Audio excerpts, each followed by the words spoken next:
shit, it went off. Happy birthday to you. Have a happy birthday. Have a happy birthday. Happy birthday, here's a happy birthday.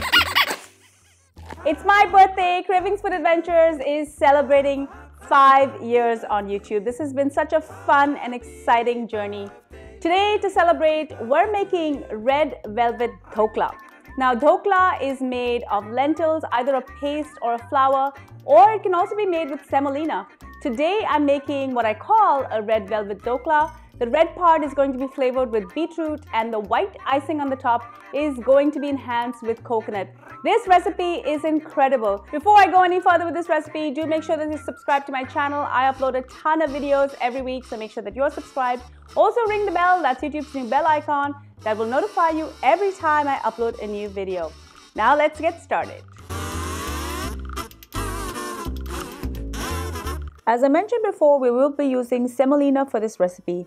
And because I'm working with 2 layers and 2 flavors, I'm going to measure the ingredients into 2 bowls. I'm going to start with 1 cup of semolina in one bowl and half a cup in the other.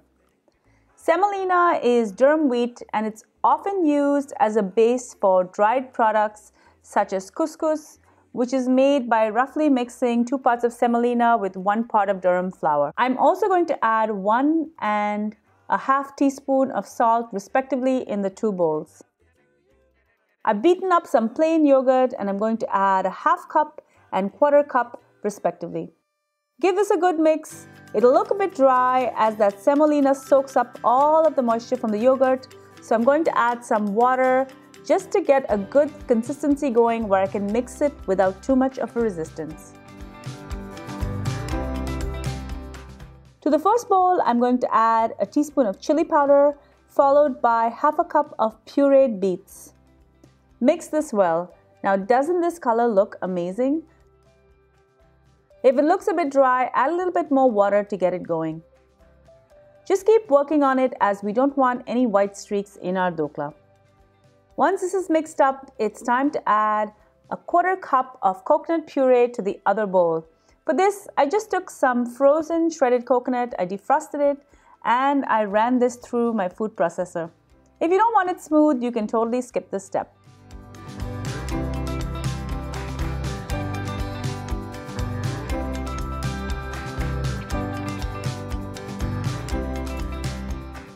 Next, I'm going to prepare my cake pan. This is 21 centimeters in diameter, that's roughly 8 inches. Now, you don't have to use a cake pan. You can use a glass serving dish or even a disposable foil container. Just make sure that it will fit in a larger pot for steaming. I'm just going to trace a circle out of parchment. And then using a scissors, I'm going to cut slightly just inside the line. I'm going to oil the bottom of my pan and insert the parchment circle. This way, my surface will be super smooth. You're going to need a pot larger than your dhokla container so your dhokla can be steamed. Now, this is a regular deep pot, and to protect the non-stick bottom, I'm just going to throw in a small towel. The heat has already been turned on, and I'm going to add a small katori or stainless steel bowl, and I'm going to weigh this down with water. I'm also going to pour water on the outside. Now, you can also use a small ramekin.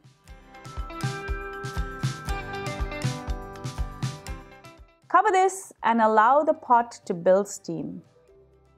While this is building steam, I'm going to add a magic ingredient to my white layer, a half teaspoon of Eno fruit salt. Yeah, I know what some people think. This is strange, but trust me, it works like magic fluffing out that batter. It deflates really quickly though, so you need to move fast and get it into the cake pan ASAP.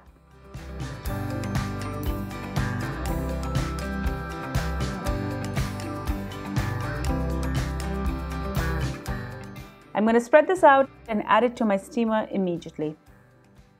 Because I'm going to invert this cake later, this layer is going to go at the bottom. But if you were using something that you were going to serve straight from pot to table, I would leave the white layer on the top. I just want to go back to that Eno. Typically, I use just regular Eno, but I found a lemon flavor that I thought would be really fun to try. Now, this dhokla needs to steam uninterrupted for 10 to 15 minutes. And using a pot with a glass lid is really handy to see how it's progressing. It's looking good now. I'm going to take the lid off, and using gloves, I'm going to gently remove the pan.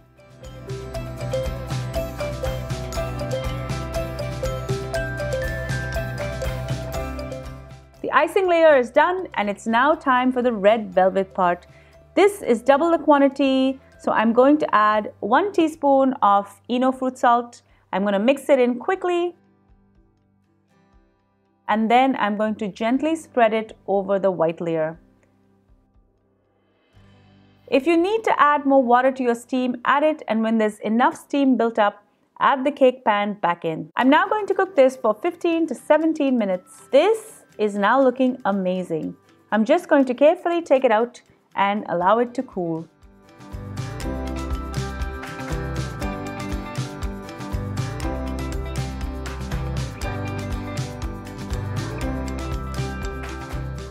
While it's cooling, I'm going to work on the tempering or the tadka. This is typically spices and curry leaves that's simmered in hot oil. I'm going to start with 2 tablespoons of regular oil, followed by 2 tablespoons of mustard oil. Mustard oil has an incredible flavor and it really sings in this recipe. Next, I'm going to add a teaspoon of mixed cumin, mustard, and black sesame seeds. I'm also going to throw in a 1/4 cup of fragrant curry leaves, and I'm going to turn the heat off.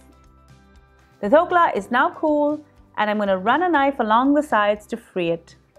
Since I'm celebrating my 5th birthday, I'm going to turn this out onto a fancy gold plate. Now I'm ready for the flip. 1, 2, 3. Congratulations. Take the paper off, and it's beautiful. Well done. Congratulations to you. Now, as much as I would like to cut it like a regular cake, I'm going to cut it the way dhoklas are typically cut. I'm going to cut this a few centimeters apart in one direction, and make sure to clean your knife in between to maintain a clean cut.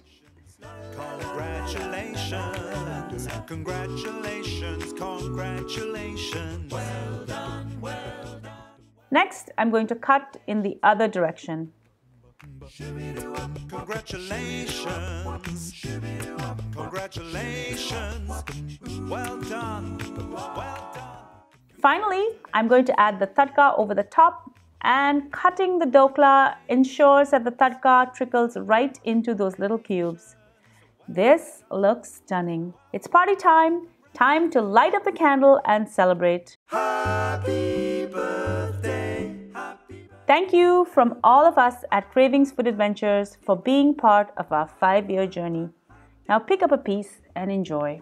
Happy birthday. Here's a happy. Thank you so much for joining me on Cravings Food Adventures. I hope you enjoyed this delicious recipe for red velvet dhokla. I upload a ton of videos every week, so make sure that you're subscribed, and also ring the bell. That's YouTube's new bell icon. That will notify you every time I upload a new video.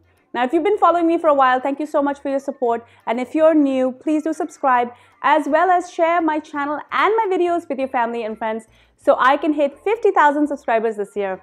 Also, make sure to follow me on all of my social channels. I'm on Facebook, Instagram, Pinterest, Twitter, and even Snapchat. Until I see you next time, take care, guys. Bye.